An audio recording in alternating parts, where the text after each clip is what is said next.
Hello everyone, Vizag Rishikonda palace. So అక్కడ ఎంతో చేశారు జగన్మోహన్ రెడ్డి గారు. సో ఇప్పటికి మీకు అర్థమైపోయి ఉంటుంది. అయినప్పటికీ అది దేనికి ఉపయోగం లేకుండా పోయిందని చెప్పాలి. అయితే ఇప్పుడు దాన్ని ఏం చేయాలి అనే క్వశ్చన్ ప్రతి ఒక్కరికి వచ్చింది. ఇప్పుడు త్రిపుల్ ఆర్ గారు దానికి ఫుల్ స్టాప్ పెట్టినట్టుగా కూడా తెలుస్తుంది. ఒకసారి డిస్కస్ చేద్దాం, ఏంటి దానికి ఒకసారి డిస్కస్ చేద్దాం. Hello sir. హలో సార్, ఏంటి సార్ త్రిపుల్ ఆర్ గారు ఇచ్చిన సజెషన్ ఏంటి?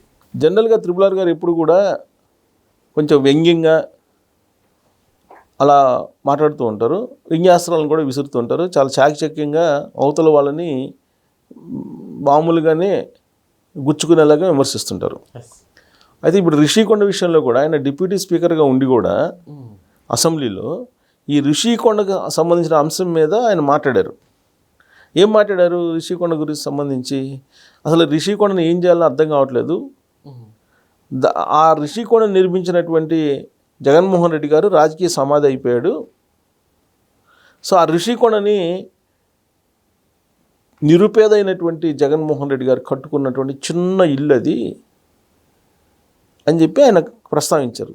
నిరుపేదగా ఉన్నటువంటి జగన్మోహన్ రెడ్డి గారు ఉండాలని చెప్పి కట్టుకున్నారు. మళ్ళీ అధికారంలోకి వస్తాము, ఆ చిన్న ఇంట్లో ఉందామని చెప్పి అనుకున్నారు. అందుకు కట్టుకున్నారు. యాక్చువల్గా 20,000 ఎస్ఎఫ్టీ 20,000 ఎస్ఎఫ్టీకే పర్మిషన్ ఉంది. కానీ ఆయన 1,00,000 ఎస్ఎఫ్టీ కట్టుకున్నాడు. ఆయన నిరుపేద అయినటువంటి జగన్మోహన్ రెడ్డి గారు 500 కోట్లు ఖర్చు పెట్టి ఆయన కట్టుకున్నారు మళ్ళీ అధికారంలోకి వస్తామని. కానీ అది ఎందుకు కట్టారని అంటే చెప్పలేదు. కానీ ఆయన కట్టుకుంది మాత్రం ఆయన ఉండడానికి, ఆ చిన్న ఇంట్లో ఉండడానికి కట్టుకున్నాడు. కాబట్టి ఆ చిన్న ఇంటిని ఒక ఇది ఉంటుంది కదా, మన కొన్ని ప్రసిద్ధ స్థలాలు ఉంటాయి కదా, ప్రసిద్ధ స్థలాల జాబితాలో చేర్చి దాన్ని అలా టూరిజం అంటే ఎవరన్నా వచ్చినప్పుడు చూడటానికి అది ప్రదర్శనశాలలో పెట్టినట్టు పెట్టాలి. మనం మ్యూజియం లాగా పెట్టేసి టికెట్స్ పెట్టేసి అందరికీ జనం వచ్చితే చూపించడానికి అది పెట్టేసి మనం రెవెన్యూని రాబట్టుకోవచ్చు. ఒక నిరుపేదైనటువంటి జగన్మోహన్ రెడ్డి గారు కట్టుకున్న చిన్న ఇల్లు అని చెప్పి ఒక టికెట్ పెట్టి దాన్ని చూపించడానికి అందరినీ ప్రజల్ని పిలుద్దాము.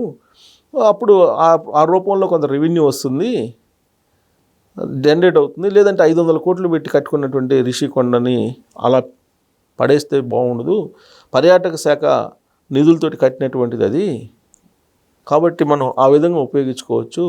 ఒక సందర్శన ప్రాంతంగా ఒక నిరుపేద కట్టిన ఇల్లుగా మనం భావితరాలకు కూడా చూపించాలి అని చెప్పి ఒక ఐడియా ఇచ్చారు. ఇస్తూ గతంలో మనం ప్రేమికులు తాజ్మహల్ కట్టుకున్నారు కదా, ఎవరు? షాజహాన్.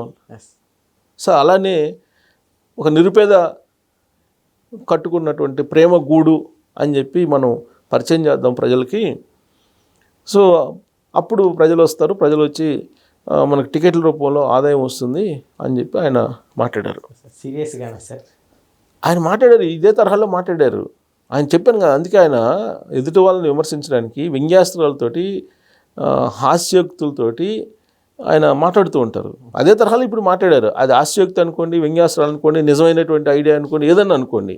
బట్ ఆయన అన్నటువంటి మాటలు, ఆయన అన్న మాటలో ఉన్నటువంటి అభిప్రాయం నేను చెప్తున్నాను.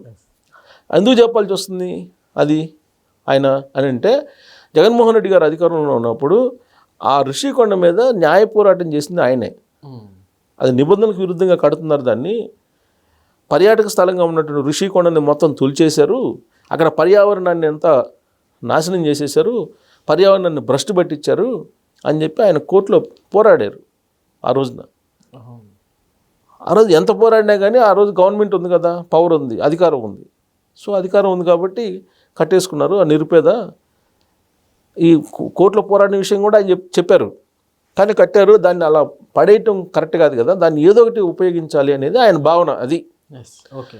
సో ఈ ప్రభుత్వానికి ఒక సూచన ఇవ్వడంతో పాటు ఆ నిరుపేద కట్టినటువంటి చిన్న ఇల్లు సంబంధించినటువంటి అంశాన్ని కూడా లేవనెత్తి ఆ కట్టినటువంటి అతన్ని కూడా విమర్శించారు.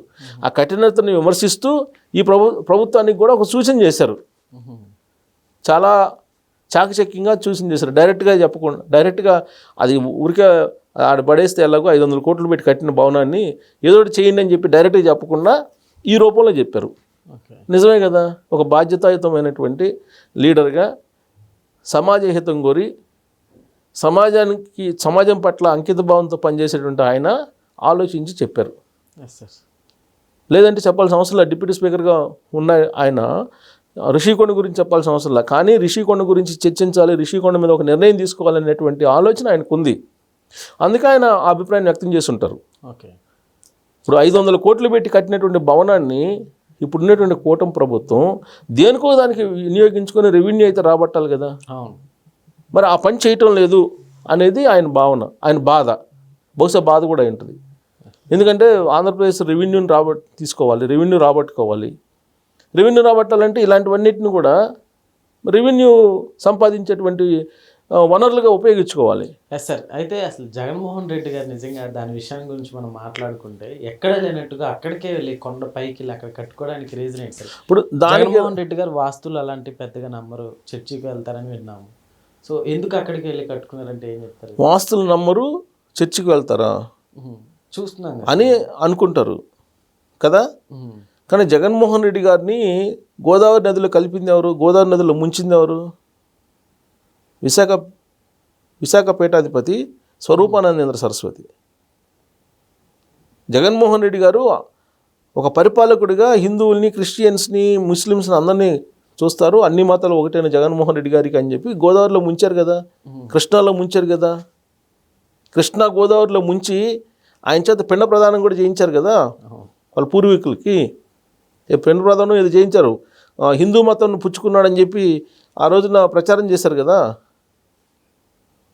సరే, ఆయన క్రిస్టియన్ అయ్యి ఉండి ఇలా వెళ్తున్నాడు అనుకున్నాం. సరే, ఆయన హిందూ మతాన్ని తీసుకున్నాడు. తిరుపతి వెంకటేశ్వర స్వామికి పట్టు వస్త్రాలు సమర్పించాడు. ఆయన హిందువేను, అన్ని మతాలు గౌరవిస్తున్నాడని చెప్తున్నారు. కానీ పట్టు వస్త్రాలని సతీ సమేతంగా వెళ్ళి సమర్పిస్తారండి వెంకటేశ్వర స్వామికి. ఇది ఆనవాయితీ. లేదు, నువ్వు నిజంగా క్రిస్టియన్ అయితే డిక్లరేషన్ ఇచ్చి తిరుమల తిరుపతి దేవస్థానానికి అడుగు పెట్టాలి. కానీ అధికారం ఉంది కదని చెప్పి డిక్లరేషన్ ఇవ్వకుండా డైరెక్ట్గా వెళ్ళి దర్శనానికి వెళ్ళి పట్టు వస్త్రాలు సమర్పించారు. అధికారం ఉంది కదా అని చెప్పి. ఆగమ శాస్త్రానికి ఇది విరుద్ధం అని చెప్పేసి అక్కడ పండితులు చెప్తున్నారు. మరి ఆయన క్రిస్టియనా, హిందువా, లేకపోతే ఏంటి అనేది ఇంకా వాళ్ళే తెలుసుకోవాలి. ఇంకా వాస్తుని నమ్మరు అని చెప్పన్నారు.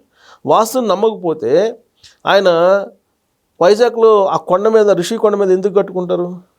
ఆల్రెడీ వాస్తు పండితులు చెప్పారు, మీరు కనుక అక్కడి నుంచి పరిపాలన చేస్తే మీరు బతికున్నంత వరకు ఆంధ్రప్రదేశ్కి ముఖ్యమంత్రి అని చెప్పి ఎవరో చెప్పారు. ఎవరైతే ఆయన ముఖ్యమంత్రి కావాలని చెప్పి తన ఆత్మ జగన్మోహన్ రెడ్డి అని చెప్పి చెప్పారు కదా స్వరూపానందేంద్ర సరస్వతి, ఆయన అడుగుజాడల్లోనే ఆయన సూచన మేరకు అది కట్టారని కూడా అప్పుడు వినిపించింది. సరే, అది అబద్ధమా నిజమా అనేది మనకు తెలియదు, కానీ వచ్చిన న్యూస్ చెప్తున్నా నేను. సో అది అక్కడ సముద్రం అభిముఖంగా ఎత్తైనటువంటి కొండ మీద మీరు కనుక కడితే మీకు అసలు తిరిగి ఉండదు, అక్కడి నుంచి పరిపాలన చేస్తే అని చెప్పి చెప్తే అక్కడ ఆ భవనాల్ని వాస్తురీత్యా చూసిన తర్వాతనే నిర్మించారు. ఆ తర్వాత కేఏ పాల్ గారు ఏమన్నారు, అసలు ఏమైనా దోషాలు ఉన్నాయేమో, దోషాలు పోవడానికి నరబలి కూడా ఇచ్చారని చెప్పి చెప్పాడు కేఏ పాల్. అంటే మరి వాస్తు లేదంటే ఈ నమ్మకాలు ఇవి లేకపోతే మరి కేఏ పాల్ అట్లా ఎంత చెప్తాడు? కేఏ పాల్ కూడా క్రిస్టియనే కదా, ఆయన ప్రబోధకుడు కదా, ప్రపంచ శాంతి దూత అంటారు ఆయన్ని. మరి ఆయనే పోయేసి నేను చూడాలి అక్కడ నరబలి ఇచ్చాడని చెప్పి ఆ రోజున అక్కడ పోతే పోలీసులు ఆయన అరెస్ట్ చేశారు కదా, ప్రెస్ మీట్లో మాట్లాడారు కదా. ఆ రోజు రిషికొండలో భవనాన్ని ప్రారంభించారు కదా, ఓపెన్ చేశారు కదా. అది ఓపెన్ చేస్తే వచ్చే ఎలక్షన్లో గెలుస్తారు, గెలవగానే అక్కడ పోయి పరిపాలన చేయాలని చెప్పి కదా. కానీ చట్టం ప్రకారం అది అక్కడి నుంచి పరిపాలన చేయడానికి లేదు, నిబంధనలు ఒప్పుకోవని చెప్పేసి సీఎం ఆఫీస్ అని అంటే, క్యాంప్ ఆఫీస్ అంటే ఒప్పుకోవని చెప్పి చెప్పలా, రకరకాలు చెప్పారు.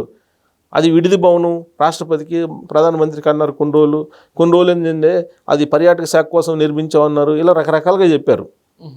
సరే, ఏది చెప్పినా అయిపోయింది, ఆ కథ అంతా అయిపోయింది. కొత్త ప్రభుత్వం వచ్చిందండి. కొత్త ప్రభుత్వం వచ్చి 15 నెలలు గడిచిపోతుంది. మీరు 500 రూపాయలు కట్టిన 500 కోట్ల రూపాయలతో కట్టినటువంటి ఆ రిషికొండని ఏం చేయాలి అనే దాని మీద ఇంకా నిర్ణయం తీసుకోకపోవడం ఏంటి అనేది బాధ రఘురామకృష్ణరాజుకి. అందుకే ఆయన బహుశా ఈ విధంగా సెటైర్ రూపంలో, వ్యంగ్యాస్త్రాల రూపంలో అటు జగన్మోహన్ రెడ్డి గారికి ఇటు ఇప్పుడున్న ప్రభుత్వానికి చురకలు అందించినట్టు అనిపిస్తుంది. Okay sir, thank you. Thank you.